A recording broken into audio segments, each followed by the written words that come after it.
Welcome to the class of English Literature. So today we are going to study a very interesting chapter. The name of the chapter is The Conceited Python. Now as soon as you hear this title, the first question comes in your mind. That is, what is conceited? What is the meaning of conceited python? Conceited means to be excessively proud of something. So here we are going to talk about a python, about an animal who was actually proud of himself, and he started taking himself as the center of the universe, as if he is his own ruler. Now children, let's start the chapter. We are going to talk about an unusual pet here.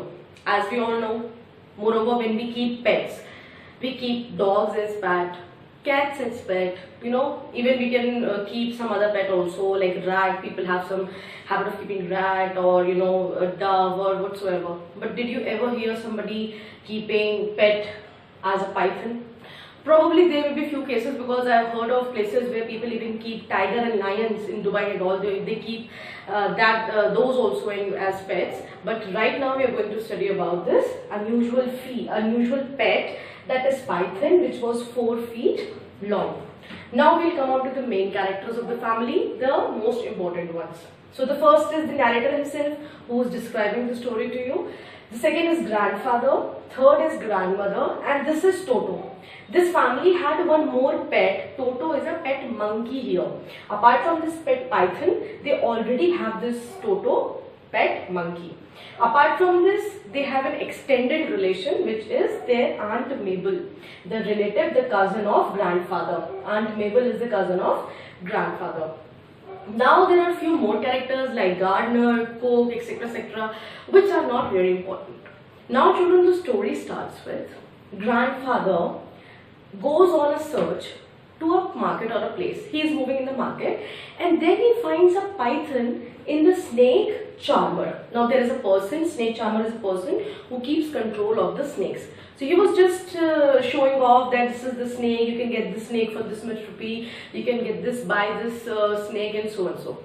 There was a lot of crowd around it. So when grandfather crossed by, he found this python very attractive and very, he had an immediate liking towards it. So the grandfather said that I want to buy this, give it to me.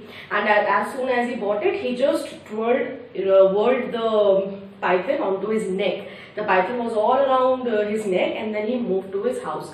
Now finally, when he moved to his house, he found that the Toto monkey, this monkey, when he saw that the grandfather has a python on his neck, he started running away. He was so scared. This monkey was so scared that the python may completely eat him up. So he started making noises and he ran away inside. Now hearing to this noises, grandmother came. She said, what happened? Why is this Toto monkey shouting? Then when she saw that grandfather has got a python at home, she was about to faint. She was like, what are you doing? Why did you bring this python to our home? It is going to destroy us. It can even kill us. We can be food to this python. So now the grandmother said, you are just worrying for no reason. He is not going to eat you up. But the grandmother was adamant. She said, what about the other people who are living in the society? One or the other day, they are also going to object. So it is better you give this python back to the snake charmer from wherever you have got it. From whichever place you have it, you go back, find out the snake charmer and return the python to him. Now the grandfather was literally upset. He said, okay, fine, but let me give him some food. I have got him with so much of love. Now let me feed my unusual pet. So the grandmother said, yes, once you feed him, then you're going to send him away. Now what happens is, grandfather along with that python, he enters the house, and grandmother, narrator, Toto, cook, all those people in the family, they are following him. Now grandfather opens the bathroom. He opens the bathroom, he puts the python there, and he goes inside the kitchen to get some chicken for the python. Along with the grandfather is the narrator. Nobody else has entered the bathroom because they are scared that the python might eat them up. So now when grandfather comes back to give him the chicken, there is something unusual, unpredictable that has happened. The python is no longer in the bathroom. The python has escaped Now it was a sign of terror. It was a warning that the python has moved away. Now we have no idea what it will do. It might kill people, it might spread its venom, it can do anything. Now the grandmother got more angry. She said, I told you, give it back to the snake charmer. Now what we will do? The python has already left. Now a very interesting thing is that after few days, Aunt Mabel is coming to their home. They are going to welcome a guest. She will be coming for a 3-week visit.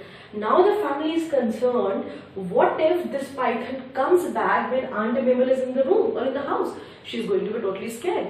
So now the grandfather checks out, first of all, from where has the python gone. He figures out, and then he finds that there is a big window from where the python has escaped. Now the family waits for 1 day, 2 day, 3 day, and they don't find python back. So now they understand that the python is not going to come back. We all are safe. Now Aunt Mabel comes, the family is welcoming Aunt Mabel with all the love, and the python has still not returned. So now the family is satisfied that we are not going to face any problem. But to the surprise, next day, the same Aunt Mabel, she has gone to the ground. She was just moving in the park. She saw a guava tree and she came shouting, on the tree, on the tree. So the family shouted, what happened? Why are you shouting? The grandmother came. What happened? Calm down. Tell me, what did you see on the guava tree? She said, I saw a big python and he was looking at me as if he is going to eat me up. Now the family understood the whole story.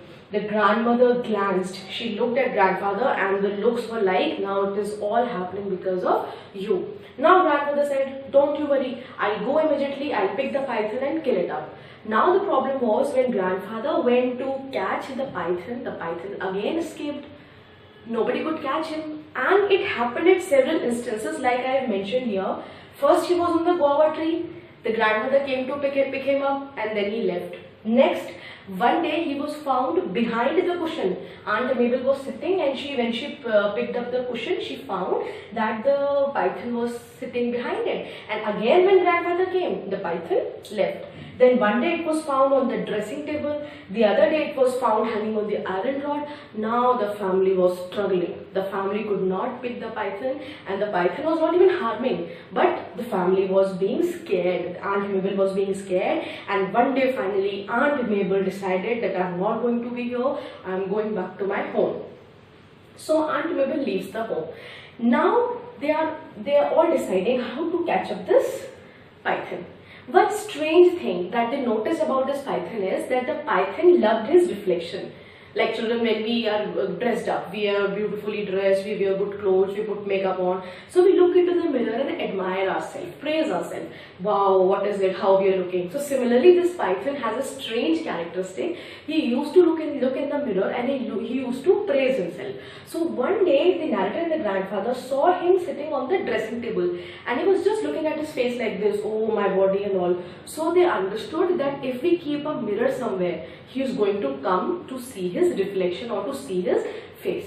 Now this was the idea. One day grandfather decided he made a large cage, and in that large cage at one corner he put a big mirror, and on the other corner he put flesh, meat, juicy substances, so that the python can see the food and come. Now when the python will enter the cage, he will definitely see his reflection and wait for 5-10 minutes. So by the time he will see his reflection, the narrator will come and close the cage. This was their plan. And this is exactly what happened. When the cage was scared, the snake came looking for food, and when he entered, the python entered, he saw his reflection. And the narrator and grandfather has said that it was so awkward to see that the python was smiling. He was literally smiling, not just for a minute. Imagine a python looking into the mirror and then smiling. The python was smiling, and this was a good opportunity for the narrator and the grandfather. They slowly came back and they put the cage back. After that, grandfather took that cage into the Tonga, and he went to the outskirts of the city, and then he threw that cage into the river. Now when they came back, grandfather and the narrator, they were just enjoying the story. How an unusual pet, which was 4 feet long, caused a big trouble to the family and to the Aunt Mabel. I hope this chapter is clear to you. If you like my video, please go like it, subscribe. Thank you.